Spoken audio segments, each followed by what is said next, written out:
الحمدللہ نحمدہ ونصلی علی رسولہ الکریم اما بعد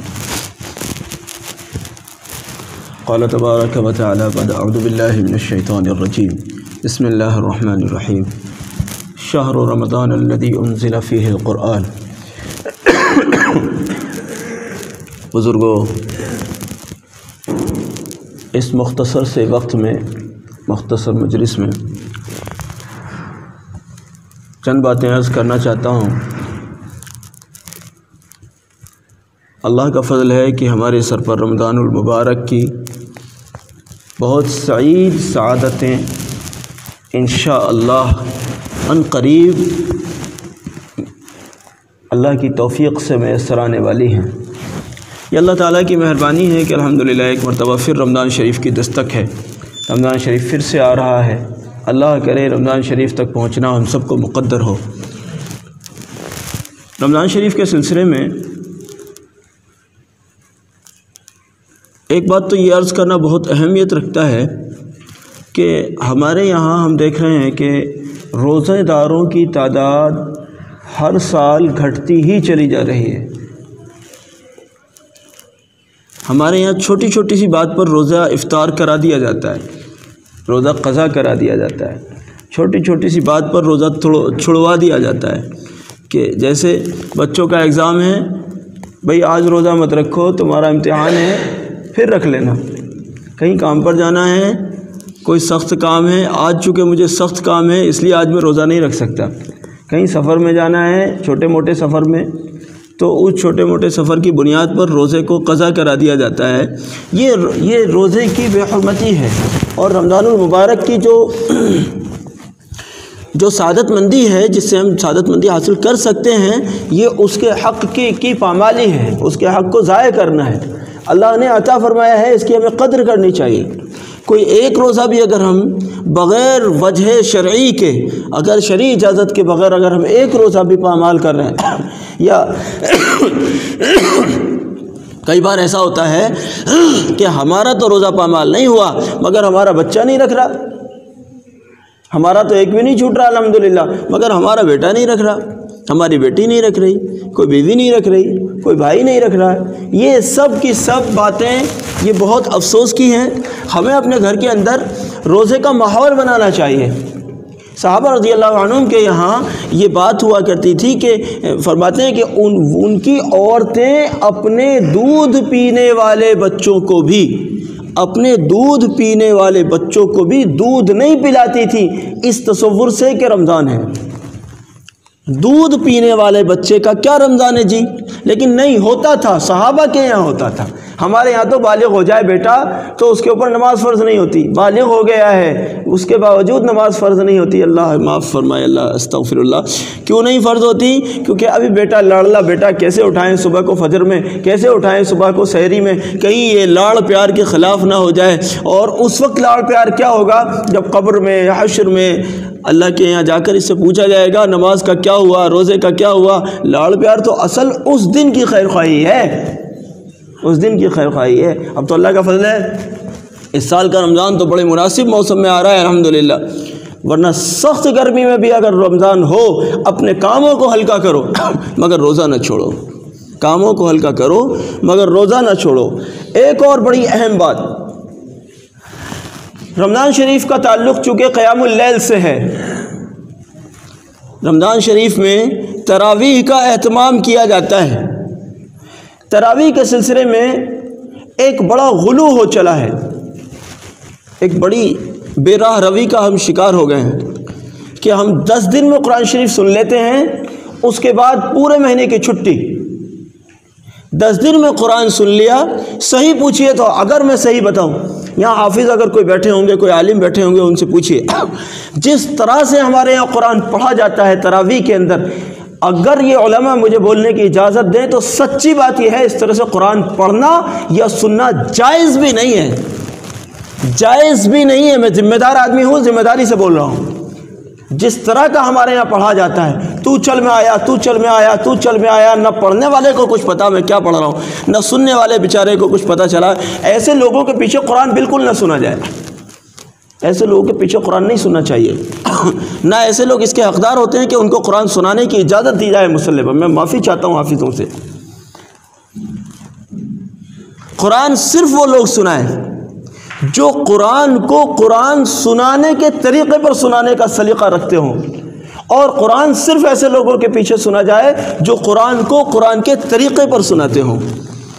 بس تو چل میں آیا، تو چل میں آیا، تو چل میں آیا، نہ سنانے والے کو پتہ چلا کہ میرے کتنے پارے ہو گئے، نہ سننے والے کو پتہ چلا کہ میں نے قرآن کریم کو ایسے طریقے پر پڑھنا حرام ہے جس کے وہ سمجھ میں ہی نہ آئے۔ یہ علماء نے لکھا ہے، علماء لکھتے ہیں کہ ایسے طریقے پر قرآن پڑھنا حرام ہے کہ قرآن کا پتہ ہی نہیں چلا کیا پڑھا گیا۔ اب ہمارے یہاں یہ بڑی رسم ہے کہ قرآن تو سب سنیں گے، ہر حافظ سنائے گا، ہر مسلمان سنے گا، لیکن نہ حافظ صاحب کو پتہ چلا کہ کون سی آیت پڑھی، کون سی چھوٹی، کون سی غلط کیا، کس میں کیا لہنے جلی ہو گئی، کہاں نماز خراب ہو گئی، اور سننے والوں کو تو اللہ کا فضل ہے کچھ پتہ ہوتا ہی نہیں ہے، سننے والوں کو تو نہ کوئی پرواہی ہوتی۔ اس لیے بزرگوں، یہ 10 دن والا قرآن، جب مہینے والے قرآن کے یہ حالات ہیں جو میں بتا رہا ہوں، تو 10 دن والے قرآن کے کیا حالات ہوتے ہوں گے؟ 10 دن والے قرآن کے کیا حالات ہوں گے؟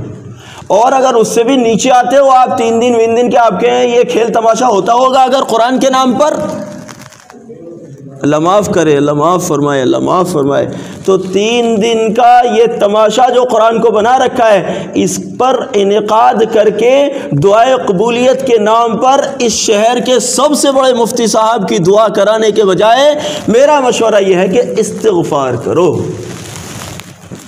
استغفار کرو۔ اللہ ہم نے قرآن کو کھلواڑ بنا دیا، اس لیے اس موقع پر دعائیں تو کیا قبول ہوں گی؟ لازم ہے کہ ہمیں استغفار کرنا چاہیے کہ ہم نے قرآن ایسے طریقے پر پڑھا ہے یا ایسے طریقے پر سنا ہے جس کو نہ پڑھنے میں کہا جا سکتا ہے نہ سننے میں کہا جا سکتا ہے۔ پچھلے سال ایک حافظ صاحب نے 10 دن کے قرآن میں میرے کو ختم قرآن کے موقع پر مجھے بلایا کہ جی دعا کرا دیجئے۔ میں نے اس مجلس میں دیکھا کچھ بچے بھی ہیں، کچھ ایسے جوان ہیں جن کو کہیں نہیں جانا، کوئی تقاضا نہیں ہے، کوئی کام نہیں ہے، ان لوگوں نے 10 دن میں قرآن پڑھا ہے، سنا ہے۔ میں نے پوچھا کہ بھئی ایک بات بتائیے، آپ لوگوں نے یہ 10 دن میں قرآن سنا ہے، کون سی شرعی مجبوری تھی آپ کے سامنے؟ کون سا ایسا عذر تھا آپ کے سامنے جو 10 دن میں قرآن سننا آپ کا سمجھ میں آتا ہو کہ ہاں جی یہ وجہ تھی، اس لیے ہماری مجبوری تھی، ہم نے 10 دن میں سن لیا؟ آپ کوئی معقول وجہ بتا سکتے ہیں؟ کوئی معقول وجہ نہیں۔ اب یہ چھوٹے چھوٹے بچے اگر 10 دن والے قرآن میں آ کر نیت باندھ لیں، ان سے پوچھو تمہیں کہاں جانا ہے؟ جوان لڑکے جن کو کہیں نہیں جانا ہوتا، مان لیجیے باہر دکان ہے، کوئی شہر میں ہی کام کرتا ہے، کوئی کہیں دائیں بائیں کچھ ہے، اس کو کہاں جانا ہے؟ کہیں نہیں، پورے رمضان کہیں نہیں جانا ہوتا، لیکن یہ بھی سمجھتا ہے 10 دن میں قرآن پڑھ لوں اور بس فارغ ہو جاؤں۔ نہیں میرے دوستو، یہ قرآن کریم پڑھنے سننے یا تراویح پڑھنے سننے کا حق ادا نہیں کیا، یہ تو کھلواڑ بنا دیا ہم نے، یہ تماشا بنا دیا۔ اس لیے جن لوگوں کو کوئی معقول عذر نہیں ہے وہ اس بات کی نیت کریں انشاءاللہ پورے مہینے کا قرآن سنیں گے، اور چاہے کہیں تھوڑا دائیں بائیں، مجھے نہیں معلوم بھائی یہاں کس طرح کے سناتے ہوں گے لوگ۔ شاید جمعے میں میرا پہلا ہی بیان ہو رہا ہے اور ٹوٹلی دوسرا بیان ہو رہا ہے آپ کے شہر میں، میں تو کبھی کبھی آتا ہوں، 1-2 بار شاید پہلے آیا ہوں آپ مجھے نہیں معلوم یہ کس طرح کا قرآن سناتے ہوں گے، لیکن اگر آپ جہاں آپ پڑھتے ہیں، سب تو یہاں نہیں پڑھتے ہوں گے، تو اکثر لوگ جمعے میں آئے ہیں، جہاں بھی آپ پڑھتے ہیں پہلے اس بات کو یقینی بنا لیں کہ قرآن کو قرآن کے طریقے پر پڑھا جاتا ہے یا نہیں۔ اگر قرآن کو قرآن کے طریقے پر پڑھا جاتا ہے تو پڑھیے، ضرور پڑھیے، ضرور پڑھیے، ضرور پڑھیے، لیکن اگر قرآن کا کھلواڑ کیا جاتا ہے تو ایسے شخص کے پیچھے بالکل بھی مت پڑھیے۔ ہمارے ایک عزیز ہیں، انہوں نے ختم قرآن کے موقع پر مجھے بلایا، اب میں بالکل آخری دن پہنچا، میں نے دیکھا اللہ معافی فرما دیجئے، بس اللہ کیسا تیرا کرم ہے کہ اس مجلس میں عذاب نہیں آ رہا ہے۔ اس مجلس میں بھائی مجھے ایک لفظ سمجھ میں نہیں آیا، اگر مجھے ایک لفظ سمجھ میں نہیں آ رہا تو یہ پیچھے بیچارے جنہوں نے سال سے سال بھی قرآن نہیں کھولا ہوتا ان کو کیا سمجھ میں آ رہا ہوگا۔ میں نے کہا اللہ تیرا عذاب نہیں آ رہا، تیرا لاکھ لاکھ کرم ہے۔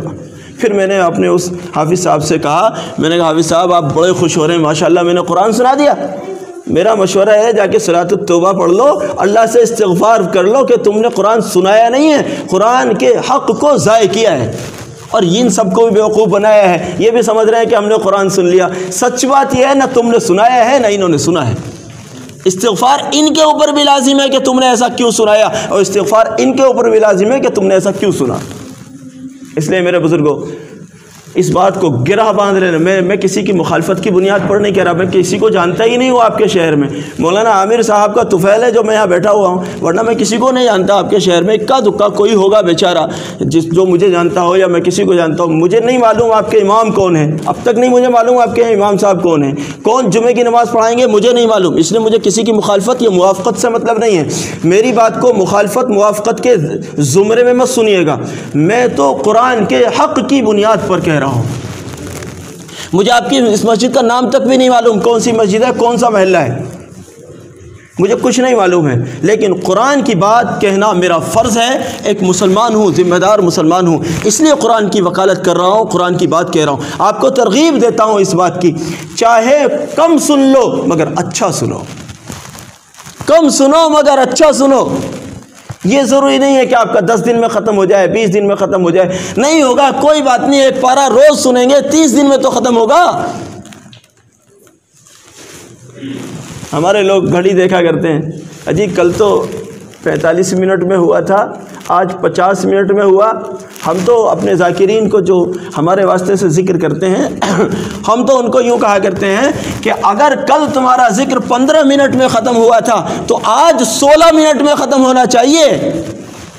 لوگ سمجھتے ہیں کل کی تسبیح میری 15 منٹ میں ختم ہوئی تھی, آج 14 منٹ میں ہوگی. یہ کیا بات رہی؟ اس کا مطلب تمہارا خشوع خضوع کا پیمانہ نیچے کو جا رہا ہے. اور اگر 15 منٹ میں تسبیح کل پوری ہوئی تھی, آج 16 منٹ میں ختم ہوئی ہے, اس کا مطلب آج تمہارا معیار پڑھنے کا کل سے بہتر ہے.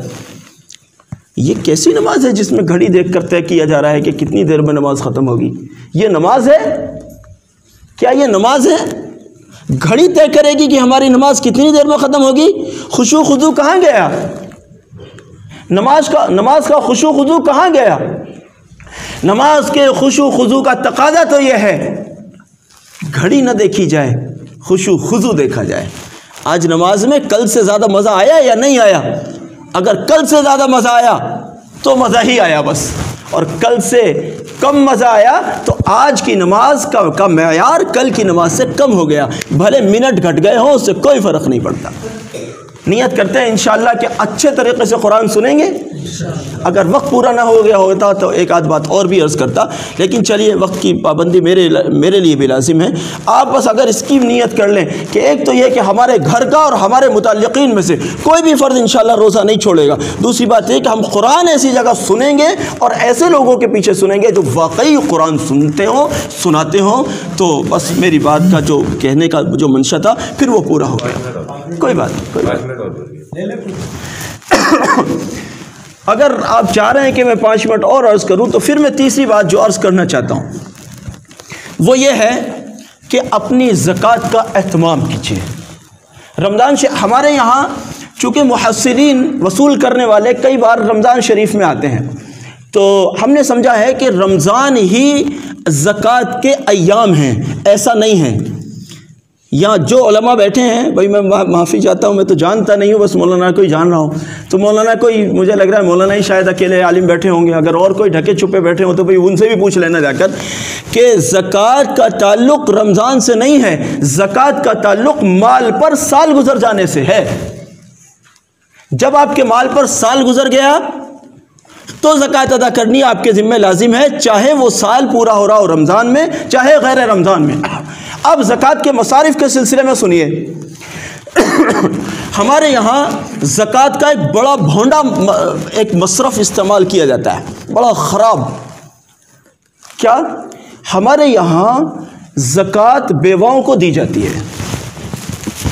اگر علماء مخالفت نہ کریں اور میری بات کو تھوڑا سا صحیح معنوں میں اگر واضح کر کے پیش کریں تو میں عرض کرتا ہوں زکوٰۃ کا مصرف بیوائیں نہیں ہیں. میں ذمہ داری سے کہہ رہا ہوں, میری پہلے بات کو سمجھ لیجئے گا, بعد میں تعجب کیجئے گا. بیواؤں کا حق نہیں ہے زکوٰۃ. آپ کہیں گے بیواؤں اور یتیموں سے روکا جا رہا ہے زکوٰۃ کو. ہاں, میں ایک پیغام دینا چاہتا ہوں اس تعلق سے. بیواؤں کا حق زکوٰۃ سے نہیں ادا ہو سکتا. بیواؤں کا حق یہ ہے کہ ان کے ساتھ نکاح کیا جائے. آپ نے سال میں ایک مرتبہ 10,000 روپے اس کو دے ہی دیے، کئی دن کھائے گی وہ 10,000 روپے کو؟ آپ اس پر یہ احسان جتانے والے ہو گئے کہ ہم نے اس کو زکوٰۃ دی تھی، 10,000 روپے سے اس کی مدد کی تھی، وہ بھی زندگی بھر بیچاری اس کی بھی نظریں جھکی رہیں گی کہ حاجی صاحب نے میری 10,000 روپے سے مدد کی تھی. سچ بات یہ ہے کہ اگر اس کی ٹھیک ٹھاک سی فیملی ہو تو 10,000 روپے میں اس کی عید بھی نہیں بنی. تو زکوٰۃ جو بیواؤں کو دے کر ہم سمجھ رہے ہیں ہم نے بیواؤں کا حق ادا کر دیا، نہیں، بالکل بھی نہیں. بیواؤں کا حق اور طلاق یافتہ خواتین کا حق تو یہ ہے کہ ان کے ساتھ نکاح کیے جائے. ایک آدھ بار 10-20 ہزار روپے دے کر ان کا گزارا نہیں ہوتا. ہاں، وقتی طور پر ان کا کچھ بھلا ہو گیا، ٹھیک ہے، کوئی بات نہیں، آپ نے کر دیا، اللہ آپ کو جزائے خیر دے. اس کے علاوہ زکوٰۃ کو اپنے معاشرے کے جو وہ غریب قسم کے لوگ ہیں جو واقعی ضرورت مند ہیں. اب ضرورت مند کا مطلب یہ نہیں ہے کہ وہ کپڑے پھاڑ کر آپ کے سامنے آئے گا تو ضرورت مند دکھے گا.